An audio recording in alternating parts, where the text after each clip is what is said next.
আরে ভাই, বাজারে নিয়ে আসলাম এই প্রথমবার নিয়ামা কোম্পানির ফুড প্রসেসর। তো ভাই, আমি মুখে বলতেছি, আপনাদের দেখার আগ্রহটা বেড়ে গেছে।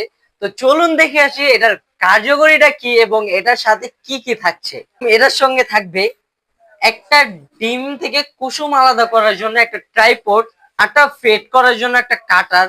অনেকে দেখা যায় রুটি বানানোর জন্য, কেক বানানোর জন্য আটা হাত দিয়ে মাখে। ভাই, হাতের আর কোনো প্রয়োজন পড়বে না, এখন কাটারের সাহায্যে খুব সহজে আটাটা ডো করতে পারবে। বিভিন্ন রকমের অনুষ্ঠানে দেখা যায় মা বোনেরা রসুন ছিলতে ছিলতে ভাই হাতের ব্যথা উঠে যায়।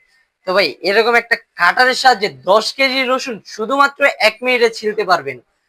আর এটার সঙ্গে থাকবে একটা ট্রাইপড, যেটাতে আপনি বিভিন্ন রকমের কাটা ইউজ করতে পারবেন।